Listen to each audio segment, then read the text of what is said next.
और स्टॉक्स जो खबरों के दम पर फोकस में है, एक है SJVN। 7% की शानदार तेजी इस स्टॉक में दिखी है।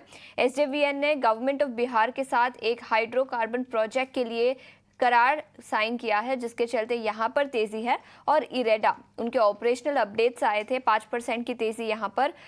लोन्स सैंक्शनड में 130% का उछाल दिखा, डिसबर्समेंट्स में 40% का उछाल। तो खबरों के लिहाज से दोनों स्टॉक्स जहाँ पर एक्शन दिखा है। अमोल, क्या राय होगी SJVN और इरेडा दोनों स्टॉक्स पर?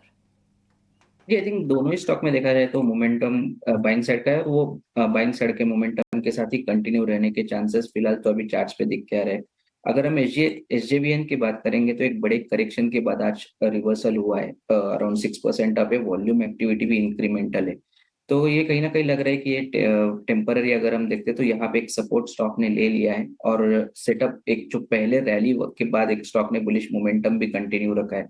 मुझे लगता है सेटअप अच्छा है। 108 इमीडिएट सपोर्ट लेवल रहेगा, उसके ऊपर रहता है तो ये बुलिश सेटअप कंटिन्यू रहेगा। ऑन द हायर साइड 115 और 117 ये दो रेजिस्टेंस लेवल रहेंगे। और दूसरा, आप इरेडा के बारे में आप पूछ रहे, तो ये इसका सेटअप कंपैरेटिवली बेटर लग रहा है। एक रैली के बाद एक कल का दिन थोड़ा सा कंसोलिडेशन था, उसके बाद स्टॉक ने वापस से पॉजिटिव मोमेंटम को कंटिन्यू रखा है। I think trend following trader के लिए मुझे लगता है 215 एक इंपॉर्टेंट लेवल रहेगा, उसके ऊपर ये रहता है तो ये जो बुलिश फॉर्मेशन है वो कंटिन्यू रहेगा। On the higher side positional point of view से अगर मैं देखता हूँ तो 235 240 तक के मोमेंटम आने वाले दिनों में हम देख सकते हैं। बिल्कुल, तो ये नजरिया इरेडा पर 4.5% की तेजी के साथ कारोबार ऑपरेशनल अपडेट्स के बाद। लेकिन इसके अलावा कुछ मेटल स्टॉक्स पर नजर डालते हैं, यहाँ पर कमजोरी दिखी है।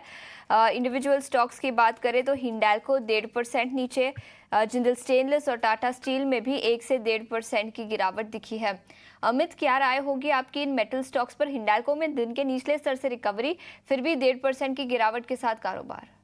ओवरऑल हम निफ्टी मेटल स्पेस देखे, ऐसे इंडेक्स देखे तो यहाँ से डाउन ट्रेंड में चलते हुए देखने मिल रहा है। और जो हिसाब से हम देख रहे हैं तो वीकली और मंथली सेटअप के हिसाब से ये इंडेक्स में एक ब्रेकडाउन होते हुए देखने मिल रहा है। मुझे लग रहा है आने वाले दिनों में थोड़ा बहुत कंसोलिडेशन फेज या थोड़ा बहुत नर्वसनेस हमें ये इंडेक्स में देखने मिल सकते हैं। करंट व्यू के हिसाब से मुझे लग रहा है वेट एंड वॉच करना चाहिए लॉन्ग की पोजीशन क्रिएट करने के लिए, क्योंकि और 3 से 5% की गिरावट हमें ओवरऑल मेटल काउंटर्स में देखने मिल सकते हैं। तो ये नज़रिया मेटल स्टॉक्स पर, जहां पर आज थोड़ी सी कमजोरी दिख रही है। और याद रखिए, ऑटो बिक्री के आंकड़े दिसंबर के आते हुए नजर आए, कई सारे स्टॉक्स उसके चलते फोकस में है। और आपके स्क्रीन्स पर मारुति सुजुकी के आंकड़े, जहां पर डोमेस्टिक ऑटो सेल्स 27% का उछाल दिखा है।